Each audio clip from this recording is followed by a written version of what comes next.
أعوذ بالله من الشيطان الرجيم. بسم الله الرحمن الرحيم.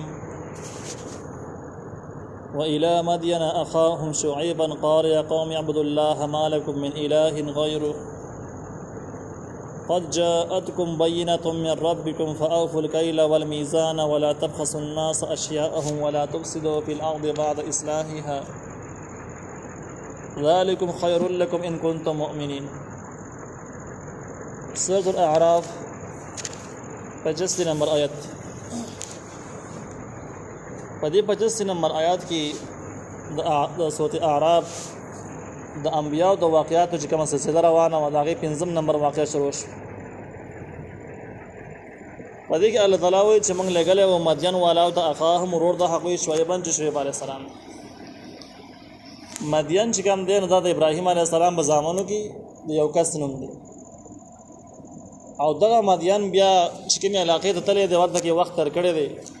د دې نه چې کوم خلک ډېر شوي دی نو هغه غونډ خلکو ته قوم ته هم هغه اولاد ته یې هم مدین وایي او په کوم ځای کې چې پاتې شوي دغه علاقې ته هم مدین وایي. نو داسې ووایه چې مدین هم د ابراهیم علیه السلام د زوی نوم دی، هم د یو قوم نوم دی، هم د یوې علاقې نوم دی. دا مدین فی الحال د اردن کم نهر اردن چې کوم دی د هغې سره چې کوم نږدې د اردن والا بندرګاه ده، د هغې بندرګاه سره دا علاقه اوس هم شته موجوده ده. همدې علاقې ته موسی علیه السلام هم راغلی و چې د هغې واقعه بل ذکر راشي. الله تعالی وایي دې مدین والاو ته موږ لېږلی او ورور د دوی شعیب علیه السلام. قال نو دې شعیب علیه السلام ویل یا قوم اعبدوا الله ای قوم عبادت کوئ د یو الله تعالی ما لکم نشته ستاسو دپاره من اله بل خدای غیره سوا د الله نه. د دې نه معلومیږي چې د شعیب علیه السلام قوم د الله تعالی بندګي نه کوله په شرک اخته شوي. الله د هغوی واقع ذکر کوي وقد جاءتکم بینة من ربکم یقینا راغلی تاسو د دلیل طرف ستاسو نه. دلیل نه مراد هغه معجزه ده چې کوم شعیب علیه السلام له الله تعالی ورکړي وه. فاوفوا الکیل تاسو پوره کوئ پیمانه والمیزان او تله. یو پیمانه یې خلک چې په کپړې ناپ کوي مثال په طور باندې، یو تله ده چې په هغې کې د کیلوګانو دغه شانو دړو حساب وي چې په هغې کې تول کېږي، یو تولي یو ناپي. نو شعیب علیه السلام اول د الله تعالی توحید دعوت ورکړ او پسې په شرعي احکامو باندې شروع وکړله. ځکه د ټولو پیغمبرانو میشن چې کوم دی هغه د اسلام دعوت د غوړ اسلام خلاصه چې دا هغه ادای حقونه ادا کولو ته اسلام ویلی کېږي. او دغه حقونه بیا په دوه قسمه دي، یو د الله تعالی حقونه دي چې هغه توحید د الله تعالی دی، او دویم د مخلوق حقونه دي چې هغه په معاملاتو کې معلومیږي. دا د غوړ اسلام خلاصه شو د ټولو پیغمبرانو میشن دی. نو اول د توحید دعوت ورکړو، بیا د معاملاتو باره کې ورته وویل چې ولا تبخسوا الناس اشیاءهم تاسو به نه کموئ د خلکو نه شیونه د هغوی، په ټول کې به دغه ټګیانې د خلکو سره نه کوئ. ولا تفسدوا تاسو به ورانې نه کوئ فی الارض بزمه کې بعد اصلاحها وروسته د اصلاح د هغې نه. په ځمکه کې ورانې کول د اصلاح نه وروسته دا مضمون مخکې تر شوی دی. د هغې لنډ حاصل دا دی چې دنیا چې آباده ده نو دا په دوه څیزونو کې په دوه اعتبارونو سره آبادېدی شي، او دغه اعتباراتو کې چې یو هم ناقص وي بیا به ورانې راځي. یو اصلاح چې ده نو په اعتبار د دنیا سره ده، په ظاهر سره. ظاهري اصلاح دا ده چې کوم څیز الله تعالی د کوم څه دپاره پیدا کړله چې په هغې کې استعمالې پې ځای نه استعمالې، او کوم څه چې الله تعالی چاله ورکړی دی هم د هغه حق یې ګڼي، د هغه نه ضبط کولو په ناجایز طریقه باندې وصولولو کوشش یې نه کوي، غلا غصب رشوت پکې نه وي. نو دا ظاهري اصلاح شو، دې سره امن نازي. دویم اصلاح چې کوم ده نو هغه باطني اصلاح ده، او باطني اصلاح دې ته ویل کېږي چې د خلکو تعلق د مخلوق تعلق د الله سره جوړ شي، او د مخلوق راواخلي د الله تعالی بندګۍ ته برابر کړي. مخلوق د بندګۍ نه راایستل د الله تعالی بندګۍ ته کېنول دا باطني اصلاح ده. نو حاصل دا چې په ځمکه کې اسلامي تعلیمات توحید د انبیاء دعوت دا کله خور شي نو د هغې نه وروسته تاسو داسې کارونه مه کوئ چې داسې ګناهونه رابرسېره کوئ چې هغې سره هغه خلکو تعلق د الله څخه ورته کټ شي. داسې ګناهونه تاسو مه رابرسېره کوئ.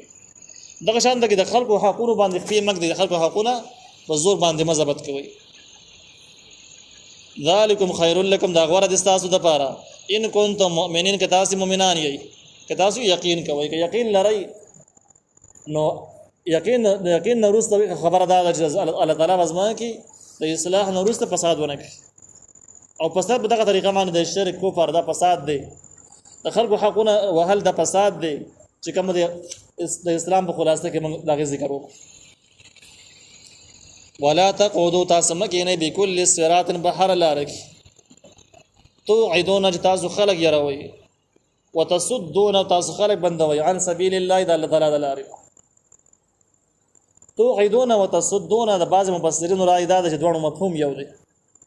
دیو بلار کې نه سره خلکو له وارننګونه ورکول چې اسلام قبول نکړي د شعیب علی السلام خو له ورنش کې بیا دی وجنه نو توعدون تاسو يرول کوي يروي خلق او بندوي د الله تعالی د لارې نه دوه مفهوم یو شو دا زری مفسرین رائے ده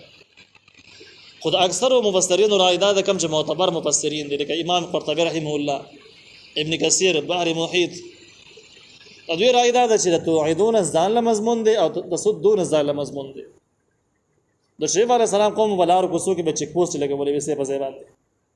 د خلکو نه ناجایز ټیکسونه غستل پیسې به دغستري په زور باندې نو توعدون کې هغه مراد شو او تصدون کې خلک بندول د الله تعالی د لارې نه نو دغه هغه وارننګونه د چې کوم دی ورکول خلکو د شعیب علی السلام خواته مورځي دغه خبري ماوري نو په اول کې خلک مالی توانې کول خرابول او بدویم کې د شعیب علی السلام د خوانه بندول امام قرطبی رحمه الله فرمایي چې کومه دنیا کې به کوم مخلوق چې د خلک موجود دي چې بلارو کې ناس د خلکو نه غیر شرعي ناجایز ټیکسونه اخلي په زور باندې دغه د شعیب علی السلام د قوم په حکم کې دی بلکې د هغې نه هم زیات بدتر دی نو ولې توعدون او تصدون کې د امام قرطبی رحمه الله په نسبت باندې فرق شته دی نو تاسو يروي خلق او بندوي خلق د لارې د الله تعالی نه من هغه چا لاره امانه چې هغه ایمان راوړي به په دې شعیب علی السلام باندې شعیب علی السلام چې ایمان نه وړي هغه تاسو يروي او بندوي وتبغونها عوجا تاسو رټوي بر دین کوګوالي یعنی سوچونه کوي بر دین کې اعتراضونه جوړوي چې دا حکم د ترقی خلاف شو دا د امن خلاف شو دا د رواج خلاف شو دا کوشش کوي چې نقطې به راو باسي بوج نه وچبانی دې ته کوګوالي لټول ویل کی لکه اسلام ډېر دشمنان په اسلام باندې اعتراضونه کوي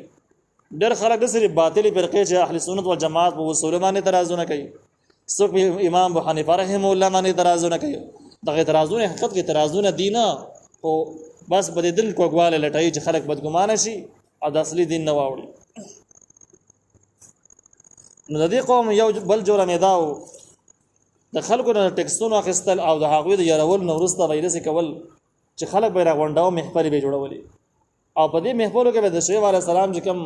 نظام او کوم شریعت خلکو ته خودره باغې باندې به اعتراضونه کول او خلکو ته به ثابتول چې دا نظام او دا شریعت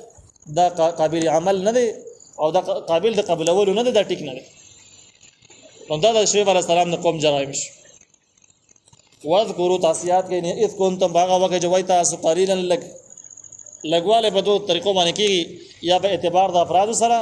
افرادی قوت هم کمزور او لک کسان وي یا په اعتبار د مال سره تاسو ډیر وي خو د مال په اعتبار سره لګ وي یعنی غریبانان وي وکثرکم نو الله زیات کړي په مالونو کې یعنی مالدار کړي یا په اعتبار د افراد سره چې افرادی قوت دره سیوا کو واست ډیر خلک نو دا ترغیب شو ایمان ته چې تاسو د الله تعالی په تاسو باندې احسانات کړي دي غټ احسانات در باندې کړي دي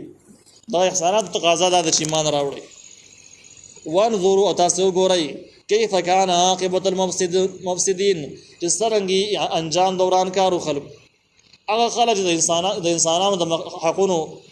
خیال نه ساتي هغه خلک چې د الله تعالی د حقونو خیال نه ساتي د دوران کار کس ویل کېږي مفسد د کس نو دا غي انجام څه نو دا ترهیب یره ورکول شو ګویا په دې الفاظو کې دې خبره ته اشاره وکړه چې تاسو سره مخ کې د نوح علی السلام قوم تیر شوی دی د لوط علی السلام قوم حال د ابراهیم علی السلام د قوم حال د تاسو واورېدو لہذا دا غي اخیرانه انجام څه شو هلاکت او تباہی شو دنیا نه آثار ختم شو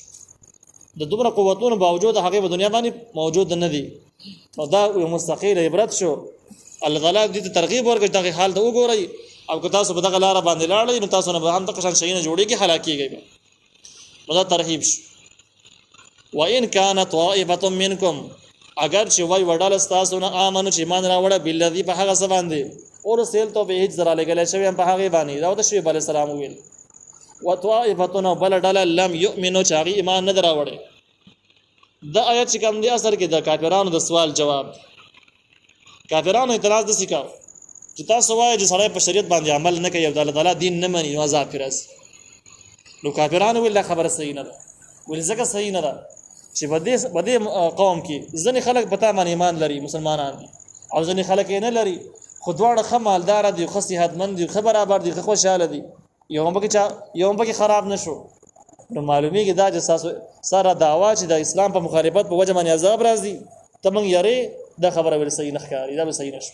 دا د کافرانو اعتراض. نو په دې ځکه چې شعیب علیه السلام د هغه جواب ذکر کړي